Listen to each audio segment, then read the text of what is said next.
Film शुरू होती है एक गांव को दिखाने से। हम एक घर में डेनी नाम की एक औरत को देखते हैं जो पूरे घर को ठीक कर रही थी। उसका हस्बैंड दिमाग का डॉक्टर है। उसके हस्बैंड का नाम टेड होता है। अब उनका ये नया घर एक ऐसी जगह पर था जहां नेटवर्क भी ठीक से नहीं आ रहा था। करें बात डेनी की। वो पिछले काफी दिनों से घर को ठीक करने का काम कर रही थी क्योंकि घर बहुत पुराना था। अब डेनी को घर में एक ऐसी जगह मिल जाती है जहां नेटवर्क आ रहा है। इसलिए वो टेड को कॉल करके उससे थोड़ी बातें कर लेती है क्योंकि उसका टाइम नहीं गुजर रहा था। वो बोर हो रही। अब किसी काम के सिलसिले में टेड को आज हॉस्पिटल ही रुकना पड़ता है। इसलिए घर में डेनी को अकेले ही रात गुजारने पड़ी और दरवाजे के पास ही घर के अंदर वाली साइड पर टेंट लगा लेती है। सोने की रात काफी हो गई थी। कुछ देर बाद दरवाजे पर एक अनजान आदमी आया और वो दरवाजे की खिड़की से अंदर झांक रहा। वो डैनी से बात करता है। कहने लगा कि दरवाजा खोलो क्योंकि तुम्हारी जान को खतरा है। कोई तुम्हें मारना चाहता है। तुम्हारे घर में घुस आया है। अब डेनी को इस आदमी से डर लग रहा था। इसीलिए वो दरवाजा खोलने से मना कर देती है। जाहिर है इस तरह किसी भी अजनबी पर भरोसा करना बेवकूफी थी। ये नकली आंख वाला मरीज बड़े प्यार से डेनी से बात कर रहा था। उसका लहजा देखकर भी यही लग रहा था कि उसे डेनी की परवाह है और वो सच में उसकी मदद करना चाहता है। वो फिर डेनी को कहता है, ठीक है, अगर तुम्हें मुझ पर भरोसा नहीं तो कोई बात नहीं। तुम पुलिस को कॉल कर दो क्योंकि तुम्हारी जान को सच में खतरा है। मेरी बात को समझो। अब उसकी बातें सुनकर डैनी दरवाजे के पास है। उसने दरवाजा खोला। ला या नहीं, ये तो हमें दिखाया नहीं गया, मगर इसके साथ हमें दूसरा सीन दिखाया जाता है जहां हमने देखा कि कोई चीज बुरी तरह उस नकली आंख वाली मरीज को मार देती है। फिर पता चला कि डेनी की भी मौत हो गई। उसका भी किसी ने बेरहमी से कत्ल कर दिया है। यानी जैसा उसने कहा था वैसा ही हो गया। और अब हम कुछ महीने के बाद का टाइम देखते हैं जहां डेनी का हस्बैंड टेड एक दुकान पर आता है जहां पुरानी कीमती चीजें मिला करती थीं। ये दुकान असल में डेनी की जुड़वा बहन डार्सी की थी। डार्सी बचपन से ही देख नहीं सकती थी, यानी कि वो अंधी थी। साथ ही उसके पास कुछ साइकिक पावर्स भी हैं, यानी दिमाग की अनोखी ताकतों की मालिक थी।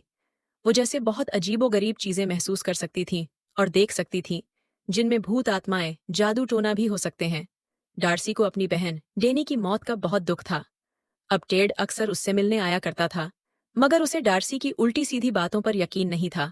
और उसका यह दावा था कि मैं पैरानॉर्मल चीजों को महसूस कर सकती हूँ, यानी ऐसी चीजें जिन्हें समझ पाना आम इंसान की बस की बात नहीं है। इस टाइम उसके हाथ में एक बेल थी। वो टेड को बताती है कि यह बेल एक लड़के की जिंदगी से जुड़ी हुई, मगर एक दिन उसकी बेरहमी से किसी ने जान ले ली और अब मैं उसे इस बेल के जरिए महसूस कर सकती है। टेड यहां उसे कुछ देने आया था, जो चीज डार्सी ने ही मनवाई थी। वो कोई ऐसी खास चीज थी जो उस नकली आंख वाली मरीज से जुड़ी हुई हो, क्योंकि उसके जरिए डार्सी ये पता लगवाना चाहती थी कि आखिर क्यों उसने डेनी को मारा और इस टाइम वो क्या सोच रहा है। तो अब वो चीज जो रुमाल था टेड उसके हवाले कर देता है। बातों ही बातों में डार्सी को पता चला कि अब टेड ने किसी और लड़के के साथ रिश्ता बना लिया है जिससे वह जल्द ही शादी कर लेगा। हालांकि डेनी को मरी ज्यादा दिन भी नहीं हुए। अब ये बात डार्सी को बुरी तो लगी, मगर वो जाहिर होने नहीं दी। टेड अपने उस दोस्त के बारे में डार्सी को बताते हुए कहता है कि वो पहले मेरी दोस्त थी, मगर अब क्योंकि मुझे किसी सहारे की जरूरत है तो हम दोनों ने ताल्लुक बना लिया और शादी करने का फैसला कर लिया है, और वो हमारे ही हॉस्पिटल में काम करती है। इतना बोलकर वो वहां से चला गया, मगर हम समझ जाते हैं कि उस रात टेड का हॉस्पिटल रुकने का मकसद अपनी दोस्त ही हो सकती है, जिस वजह से डेनी को रात अकेले ही गुजारनी पड़ी। यानी वो पहले से ही उसे धोखा दे रहा था। अब शाम को डार्सी अपने घर आ गई। साथ में वो नकली आंख वाली मरीज का रुमाल भी लाई। वो रुमाल टेबल पर रखकर उसके अंदर कोई चीज रखती है और अपने ग्लव्स उतारकर जैसे उसे छूती है, वो बहुत ही चौंका देने वाली चीज देखती है जिसकी उसे उम्मीद नहीं थी, क्योंकि वो काफी घबरा गई और उसकी आंखों में आंसू भी आ गए थे। अब डार्सी एक स्टोर रूम में जाती है जहां उसने बड़ा सा लकड़े का संदूक रखा हुआ था। वो उसे गौर से देखती है। फिर उसके पास आकर बैठ इस रूम में और भी कई सारी अजीब चीजें पड़ी हुई जिनका ताल्लुक किसी न किसी इंसान से था, जिनको भी डार्सी महसूस कर सकती है, जो इस दुनिया में नहीं रही। अब इसके बाद हम देखते हैं कि टेड नींद से जाग गया है। वो तैयार होकर हॉस्पिटल के लिए निकलने वाला था, मगर उसकी दोस्त उसे रोक दी। वो उसे कैमरा में तस्वीरें दिखाने लगी। ये कैमरा असल में डेनी का था, जो टेड की दोस्त को मिल गया। अब कैमरा की सेटिंग इस तरह से की गई थी कि वह खुद ब खुदा तस्वीरें बना सकता था। इसी तरह एक अचानक से खींच गई। तस्वीर वो टेड को दिखाती है जिसमें डेनी की परछाई थी। हालांकि उसे मरे हुए तो काफी दिन हो गई थी और ये बात टेड टाल देते हैं, लेकिन उसकी दोस्त को अजीब लगता है। खैर, अब टेड रात को ड्यूटी करता है, यानी उसकी दोस्त को भी इस घर में अकेले ही रुकना पड़ेगा। मगर उसे डर लग रहा था, क्योंकि ये वही घर था जहां डेनी की मौत हुई।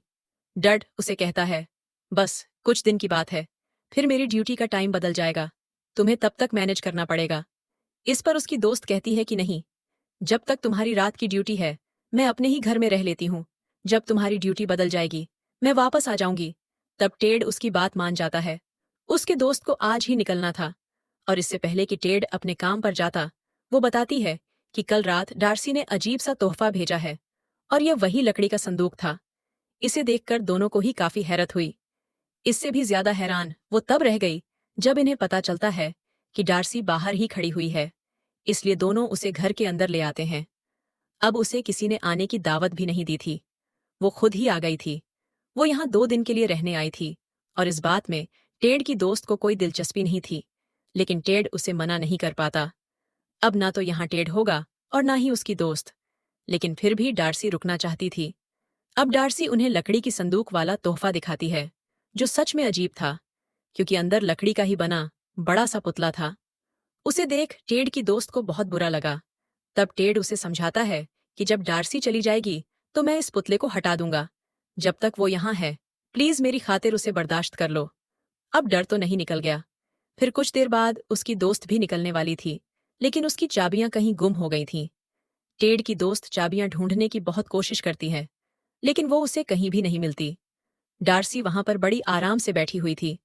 ऐसा लग रहा था जैसे वो पहले से ही जानती हो कि यहाँ क्या होने वाला। चाबियां ना मिलने पर डार्सी उसे पूछती है, क्या तुम अब नहीं जाने वाली? वो कहती है नहीं, और मजबूरन अब उसे भी घर में ही रुकना पड़ता है। कुछ देर बाद टेड की दोस्त आकर देखती है कि संदूक में पड़ा लकड़े का वो पुतला डाइनिंग टेबल की एक कुर्सी पर बैठा हुआ है। उसे देख टेड की दोस्त को अजीब लगा। वो डार्सी से पूछती है, क्या इसे तुमने बाहर निकाला?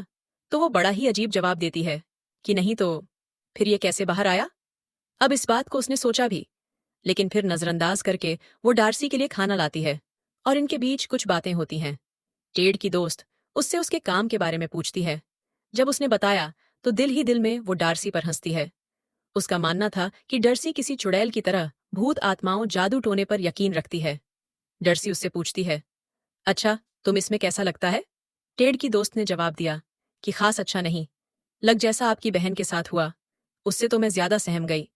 फिर डार्सी उससे पूछती है, अच्छा, अगर कोई अनजान आदमी तुम्हें दरवाजा खोलने का कहे तो क्या तुम दरवाजा खोलो? इस पर वो कहती है कि नहीं, क्योंकि मैं इतनी बेवकूफ नहीं हूं। ये सुनकर डर्सी को गुस्सा आ गया।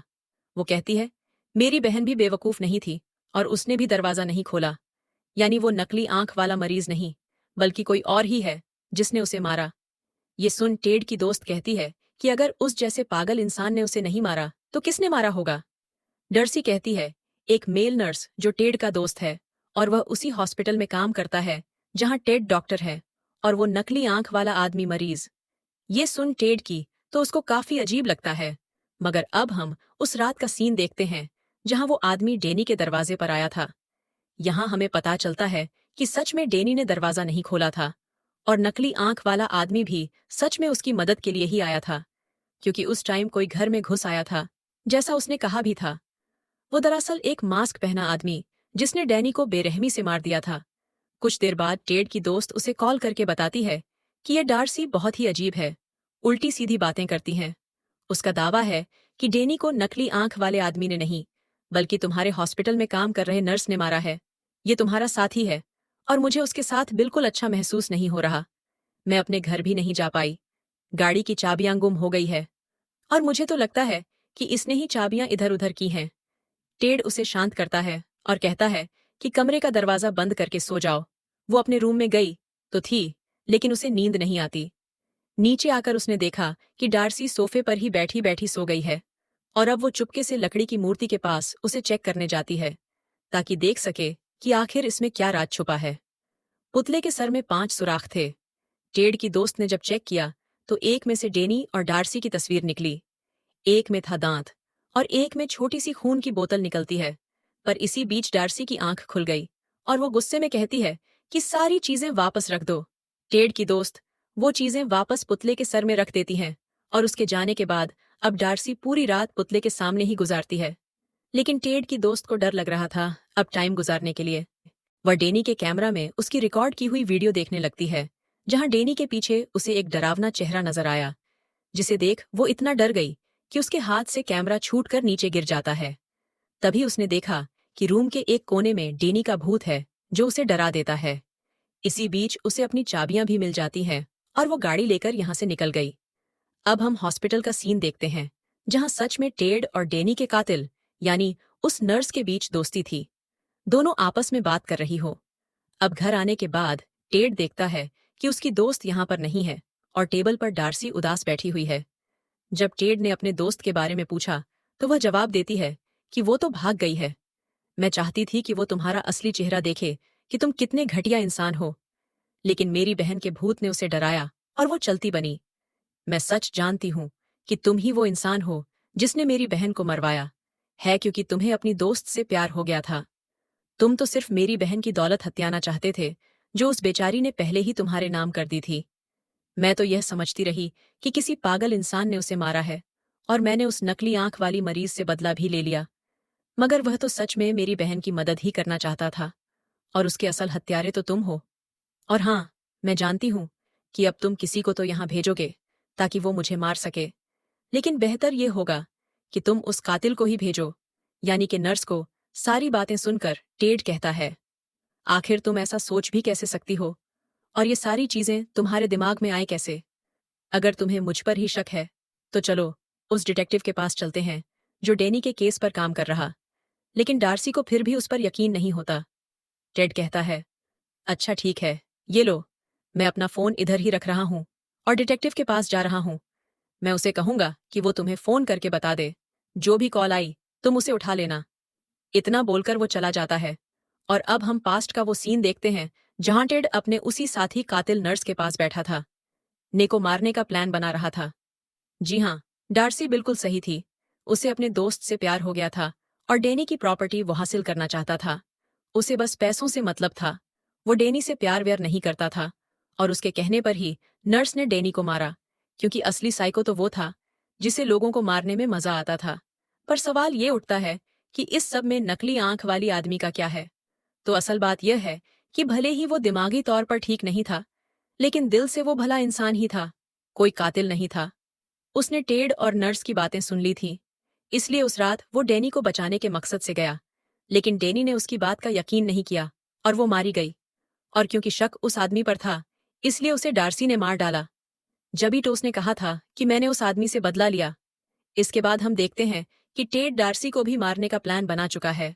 उसने जाते जाते फर्श की एक टाइल निकाल दी ताकि जब वो फोन उठाने आई तो उस जगह से नीचे गिर जाए। उसने नर्स को भी ये काम दे दिया था कि अब तुम्हें डेनी की बहन डार्सी को भी मारना है। वो इस काम के लिए राजी हो गया और खुशी खुशी उसके घर के लिए निकल जाता है। अब टेड हॉस्पिटल के नंबर से घर के नंबर पर कॉल करता है और जैसे ही डार्सी फोन उठाने के लिए आगे बढ़ी, प्लान के मुताबिक वो नीचे गिर जाती है। नर्स जब वहां आया तो पहले उसकी नजर लकड़ी के पुतले पर गई और फिर डांसी पर, जो बुरी तरह जख्मी हो गई थी। उसके सर पर गहरी चोट लगी थी और बहुत ज्यादा खून बहने की वजह से जल्दी ही उसकी मौत हो जाती है। पर यहाँ एक नया ट्विस्ट आता है। अब जैसा कि हम मानते हैं कि डार्सी को रिचुअल जादू इस तरह की चीजों पर पूरा यकीन था, तो उसके मरने से यहाँ एक रस्म पूरी हो गई और उसे पहले से ही अपनी मौत का पता था। तो जानबूझकर उसने खुद को बचाने की कोशिश भी नहीं की और अब उसके मरते ही लकड़ी का पुतला अचानक से जिंदा हो जाता है। वो नर्स के पीछे पड़ गया और उस पर हमला कर देता है। नर्स अपनी जान बचाकर भागा, लेकिन अचानक वो बेहोश हो गया। उसकी जब आंख खुली तो वो खुद को हॉस्पिटल की बेड पर बंधा हुआ पाता है और टेड उसके सामने खड़ा हुआ था। उसने डार्सी की मौत का इल्जाम नर्स उसके सर पर ही डाल दिया, जिस पर नर्स उसके सामने गिड़गिड़ाने लगता है कि मैं वादा करता हूं किसी को कुछ भी नहीं बताऊंगा, तुम बस मुझे छोड़ दो। इस पर टेड कहता है, नहीं, मैं इतनी बड़ी बेवकूफ़ी नहीं कर सकता, क्योंकि अगर मैंने तुम्हें छोड़ दिया तो शक मुझ पर ही आएगा कि मैं आखिर तुम जैसे पागल साइको इंसान को क्यों नहीं पहचान सका।